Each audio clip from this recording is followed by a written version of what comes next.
Big boss live അപ്ഡേറ്റ്സിലേക്ക് പോകാം. എന്തൊക്കെ കാര്യങ്ങളാണ് ഈ ലൈവിൽ നടന്നുകൊണ്ടിരിക്കുന്നത്, ഏതൊക്കെ രീതിയിലുള്ള ഇഷ്ടങ്ങളാണ് നമ്മളിപ്പോൾ കണ്ടുകൊണ്ടിരിക്കുന്നത്. ശാരികയ്ക്ക് അനുമോളെ ഇഷ്ടമാണ് എന്നുള്ള കാര്യങ്ങൾ പറഞ്ഞുള്ള ഒരു വലിയ അടിയാണ് നമുക്കിപ്പോൾ ലൈവിൽ കാണാനായിട്ട് സാധിച്ചിട്ടുണ്ടായിരുന്നത്. വെറുതെ നീ അനാവശ്യം പറയരുത് കേട്ടോ, നീ ലൈവിലിരുന്ന് ഒരുപാട് വൃത്തികേട് എന്നെപ്പറ്റി പറയുന്നത് ഞാൻ കേട്ടിട്ടുണ്ട്, അതൊക്കെ നീ ഇവിടം കൊണ്ട് നിർത്തിക്കോണം എന്നുള്ള രീതിയിലാണ് ഇവിടെ ശാരിക നൂറയോട് പറയുന്നത്. അതായത് ഇവർ തമ്മിൽ ഇപ്പോൾ ഭയങ്കര അടിയാണ് നടന്നിട്ടുള്ളത്. തള്ളേന്നോ കുളിക്കുക, നിങ്ങളുടെ ചെളിയൊക്കെ ഇളകി പോട്ടെ എന്നുള്ള കാര്യങ്ങളൊക്കെ തന്നെ അങ്ങോട്ടും ഇങ്ങോട്ടും പറഞ്ഞ് മുട്ടനടിയാണ്. അപ്പോൾ അതിൻ്റെ ഒരു വിഷയം എന്താണ് എന്നുള്ള കാര്യങ്ങൾ പറയുകയാണ്. അതായത് ശാരിക മുമ്പ് പറഞ്ഞിട്ടുണ്ട്, അനുമോൾക്ക് എന്നെ ഭയങ്കര നോട്ടമുണ്ട്, എന്നെ കോളേജിലൊക്കെ പഠിക്കുന്ന സമയത്ത് ഇങ്ങനെ ഒത്തിരി അധികം തന്നെ ഗേൾസ് ഇങ്ങനെ നോക്കിയിട്ടുണ്ട്, അപ്പോൾ അവൾക്ക് എന്നോടൊരു ചായവുണ്ട് എന്നുള്ള രീതിയിൽ ആദിലയോടും നൂറയോടും പോയി പറയുന്നുണ്ട്.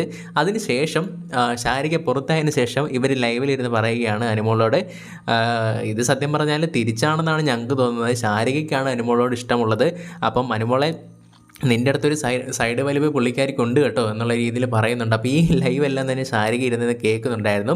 അപ്പം ശാരിക ഒരു കാര്യം അങ്ങോട്ട് പറഞ്ഞു, ഇവർ വേറൊരു രീതിയിൽ തിരിച്ച് ഇങ്ങോട്ട് പറഞ്ഞു. അതായത് ശാരികയ്ക്ക് അനുമോളോട് ഇഷ്ടമുണ്ട് എന്നുള്ള രീതിയിലുള്ള കാര്യങ്ങൾ പറഞ്ഞിരിക്കുകയാണ്.